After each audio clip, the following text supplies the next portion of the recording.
Hi Cancer! Welcome po sa ating channel at ito ay inyong Daily Gabay Tarot Reading for August 23, 2024. Please be reminded kung naka-resonate kayo, comment down. Kung hindi kayo naka-resonate, ibigay niyo po sa iba kasi channel reading po ito. This is for you Cancer ngayong August 23, 2024.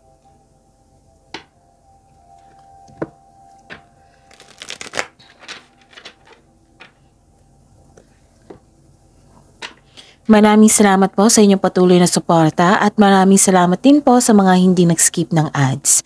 Gamitin ang reading na ito bilang gabay lamang sa mga hindi pa nag-subscribe, subscribe na po kayo at click bell notification para malaman nyo na may bago tayong video. Para sa mga gusto magpa-reading po, may lumabas po dyan sa screen nyo ngayon. Panoorin nyo po at sundin ang instruction. Calling the attention sa mga suki ko dito na Cancer, open na po ang inyong Monthly Gabay Tarot reading for September 2024. May 6 months from now reading tayo at love life reading po. So message me Cancer for schedule. Maraming salamat po.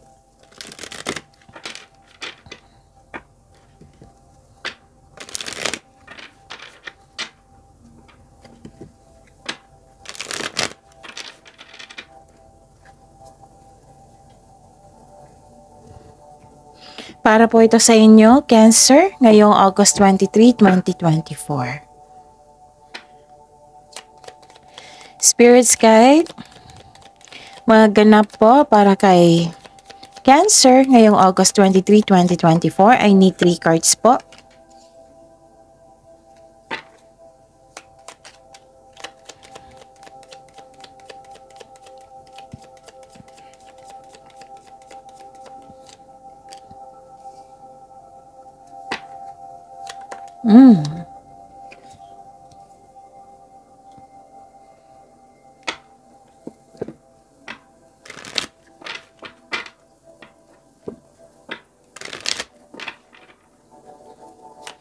Spirits Guide, message na po para kay Cancer ngayong August 23, 2024. I need 2 cards po.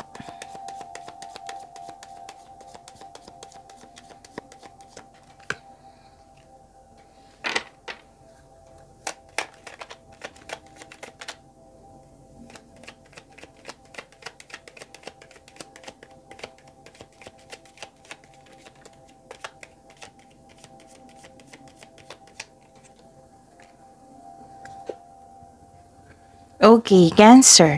Ngayong August 23, 2024. Wow! Ganda. Nakikita ko dito, nagkaroon ng good luck, good karma. Nagkaroon po ng success. Ganda. And nakitang-kita ko dito, nagkaroon ng happiness dito sa mga nangyari. Things going your way. May positive opportunities na ako nakita dito. And 2 card na po nagsabi dito na naka-receive po kayo ng success, blessings. Yes, ang ganda. And marami kayong ideas. Marami kayong ideas, thoughts na gustong gawin. Ano pa? Nagre-research kayo dito para may makuhang clarity, katotohanan, learnings, knowledge. And nagkaroon din ng hope and healing. Yes, ang ganda. And di ba sabi ko kanina na may positive opportunities? Kailangan mo itong bigyan ng desisyon po So, kailangan mo mag-create ng konkretong plano para makagawa kayo ng best decision. Okay? So, ganda naman ng mga mensahe. Okay, Cancer. Grace and gratitude. Through gratitude, joy expands. Diba? Sabi ko sa inyo kanina na may happiness ang sinabi dito. Joy and happiness. May expansion po. And nakatanggap kayo ng grasya. Ganda. Okay? And wise leader. You're a beacon for others. Maraming umaasa sa inyong lead. Maraming nakadepend sa inyong galing at talino. And some of you nagkaroon ng leadership role. Pwede din may offer sa inyo kasi may opportunities, right? Pwedeng in-offer sa inyo is leadership role.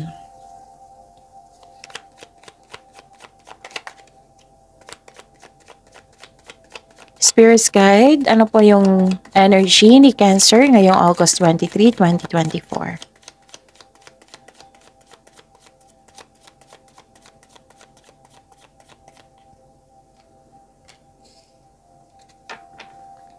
And the clarification po.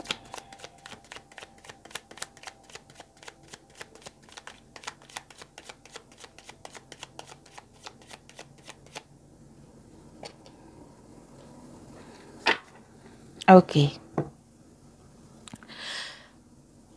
Panoorin niyo po yung last 4 days Gabay Tarot reading niyo po para hindi kayo maguluhan, para hindi kayo malito. Panoorin niyo po yung last 4 days Gabay Tarot reading. Like for example, napanood nyo ito ngayong August 23, 2024. Panoorin nyo po yung August 22, 21, 20, and 19. Kung may nakita o narinig kayong repeating message, kailangan nyo po iyan bigyan ng atensyon. Kung maaari po, bigyan nyo po ng solusyon at aksyon. Okay?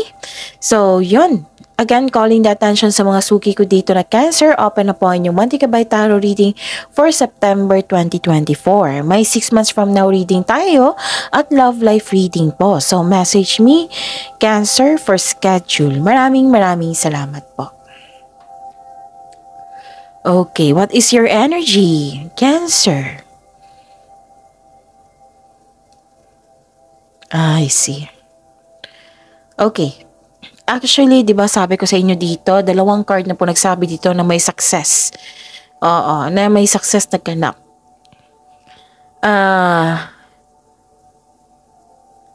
Okay. Actually, victory ito eh.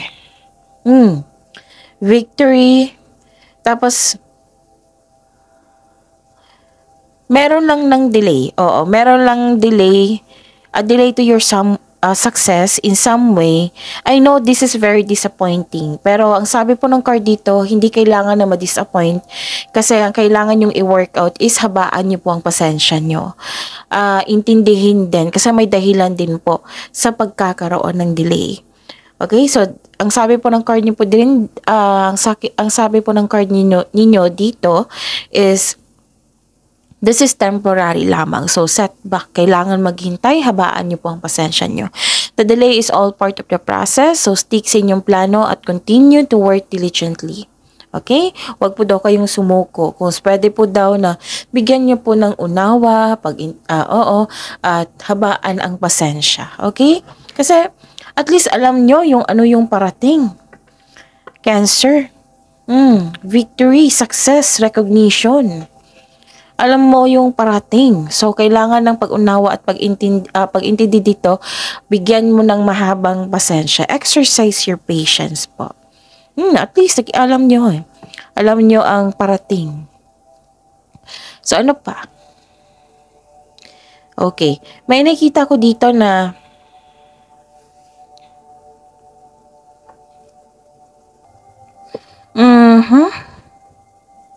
may concern po kayo sa isang tao na bossy po. Or hindi ka satisfied sa completion ng project mo. Actually, itong project mo is, naging successful po. Siguro marami kang gusto pang i-apply sa inyong proyekto, ganon. Okay. Kasi klarong-klaro dito eh. Di ba may sabi ako sa inyo dito kanina na may na-receive kayo ng blessings, good luck, good karma, positive opportunities, things going your way, success, which is lumabas din dito sa dalawang card nyo. Ang sabi po may reminder po kasi ang card nyo po eh, na huwag nyo daw masyadong gastahin yung biyayang natanggap nyo. Like, ang gusto po ng card dito is mag-save po kayo ng ng pera, kung pwede po. Okay? Okay. Kung i-consider mo ang mga biyayang natanggap mo, i-celebrate niyo po ito by expressing gratitude and generosity. So, lumabas din dito sa inyong card na mensahe po. Grace and gratitude, yes, may nangyari. Magbigay pasalamat, i-acknowledge po yung mga na-receive niyong blessings, success sa buhay, yung mga magagandang binigay sa inyo dito. Okay? So, yun. May mga paalala po ang card niyo po dito. At yung tao na bossy or mayabang na tao, wag po daw kayo magpa-distract sa kanya. Okay? Spirits guide, career and money po ni Cancer ngayong August 23, 2024.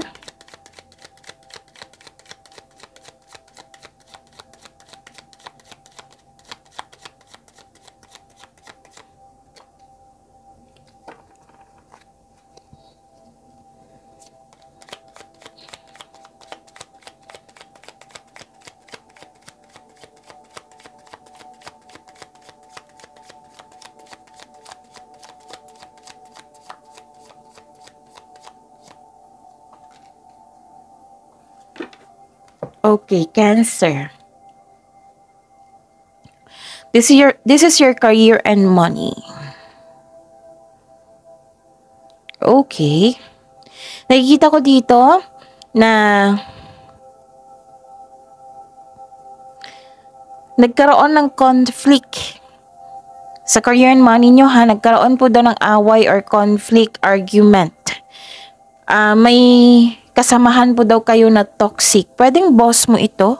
Amo? So, sang sabi po ng card niyo po dito, know when it's time to walk away from in toxic environment na hindi nakatulong sa iyong growth at hindi nakapagbigay sa iyo ng peace of mind. And listen to your intuition also kasi ito yung maggagabay sa iyo. Oo, it will guide you away from toxic people or toxic workplace kung pwede po. May pagkawala, paninirang puri, or panlulokong magaganap. So, mag-ingat po sa taong ito. It might be, iisa lang tong taong ito na yung mayabang, yung bossy, o isa lang siguro yan sila. So, hanggat maaga po, iwasan na itong toxicity na ito. Mag-ingat din po kayo sa response. Okay? Kasi baka mas lumala.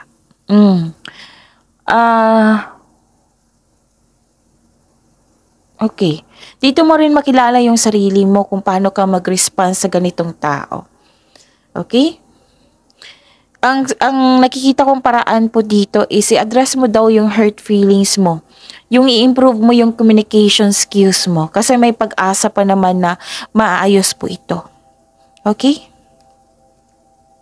Yan po ang mga reminder.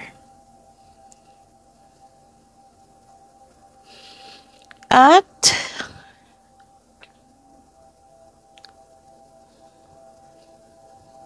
yun nga, very abusive sa power itong taong ito. Apat na card na kasi nagsabi dito na may concern kayo sa isang tao dyan na nag-abuse sa power niya, acting like a bully, or okay. Kung hindi po daw makausap itong taong ito, try to control yourself. Yung sabi dito na mag-ingat kayo sa bawat salita nyo. Hanggat maaari, iwasan nyo po itong toxicity na ito. Why? Kasi para hindi magkaroon ng blockages kasi ang ganda-ganda ng binigay sa inyong blessings. Okay? Mag-focus po daw kayo sa blessings na binigay dito. At itong toxicity na ito na isang tao, pwedeng isang tao to na wala na kasi tayong magagawa kasi choice niya na gumawa ng masama sa kapwa niya, di ba? So this card asks you, kung pwede po daw, hindi kayo magpa-apekto sa taong ito. Huwag niyong i-accept yung energy niya, which is negative energy, kasi nakakasama to sa inyo. And mag-focus kayo. Kaya pala nawalan kayo ng gana pag-celebrate dito kasi naapektuhan kayo. So kung sana, kung pwede po na maabutan natin ngayon na hindi kayo magpa-apekto sa kanya. Kasi, ang na-receive niyong blessings po, itong grasya ni ito, itong mga pagkakataon dito, ay kailangan niyan i-celebrate. I-acknowledge mo, magpasalamat, magbigay pasalamat sa ating Panginoon, sa universe, na very happy ka kasi na-achieve mo, naka-receive ka ng blessings, ng tulong, na mula ka sa kanila. So, kasi ang ganda-ganda ng positive energy nito yung blessings sa parating sa inyo, ang ganda-ganda. So, lalapit yung blessing sa inyo kasi Okay, lalapit ang blessing sa inyo na kailangan nyo magkaroon ng magandang energy para tuloy-tuloy ang pasok ng positivity po. Tuloy-tuloy po ang pag-invite sa blessings.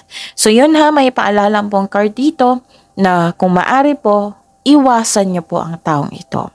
Kasi walang problema sa inyo, Cancer may problema sa taong ito. Okay? Yun. Marami ng advice po dito. Baka kailangan yung pag-isipan na mabuti. Kaya nga may pinag-isipan kayo dito o binabalanse nyo. Okay.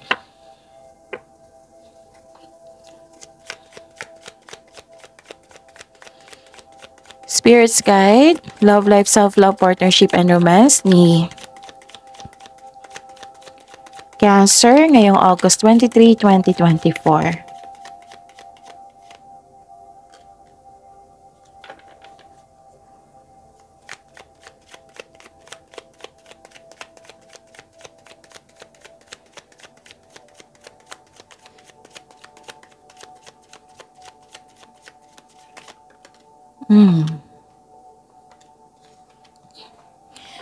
Maraming salamat po sa patuloy na tiwala at suporta sa ating channel at maraming salamat din po sa mga hindi nag-skip ng ads.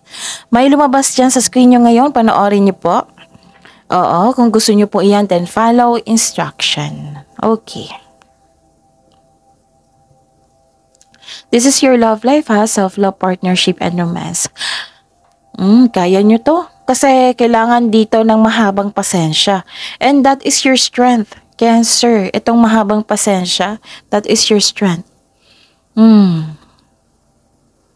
So another card ha, that is a repeating message na habaan ang pasensya. Okay? Wag po daw kayo magdesisyon ng padalos-dalos. Dapat pag-isipan nyo ng mabuti kung karapat-dapat pa. The universe is trying to show you something. Baka may na-miss mo daw kayong opportunity. So, kailangan nyo magnilay-nilay dito, magbigay ng pasensya, maghintay, mag-connect sa inyong intuition. Kasi may dumating daw na opportunity na hindi mo napansin. Kasi sobrang daming binigay sa inyo ng pagkakataon. So, the wisdom message is use your time wisely. Okay? Ano pa? Maraming mga reminder, no? Pero ang pinaka-the best sa lahat, itong mga nasabi dito, mga blessings na matanggap nyo.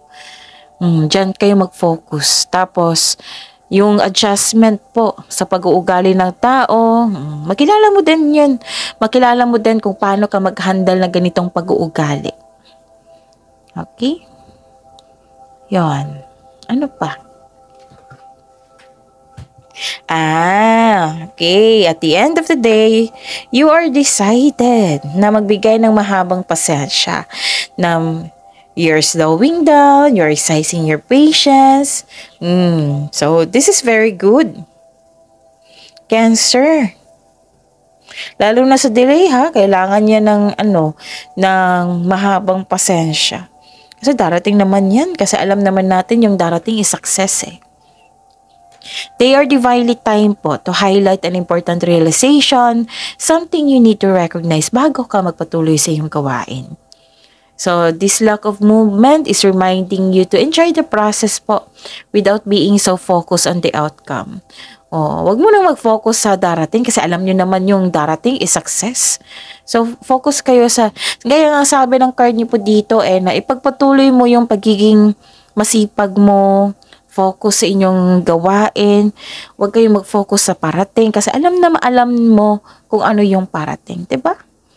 Focus kayo para magtagumpay itong mga gawain nyo, tapos another success na naman. Ganda. Yun yung mga paalala po dito, makatulong yan sa inyo. And I am glad kasi at the end of the day, gagawin nyo talaga yung magbigay ng mahabang pasensya. So, claim these blessings dito. Grace and gratitude, expansion, success, Things going your way, positive opportunities, blessings, success, ideas, positive opportunities, things going your way, leadership role, at ang ganda. Gandang-ganda. Gandang-ganda ako sa sunod-sunod na mga mensahe. Okay? Yung mga paalala dito, so attract positivity ha, Cancer. So, yun. See you tomorrow, Cancer. Please like, subscribe, and click bell button for notification para updated po kayo sa daily tarot reading natin. Maraming salamat po.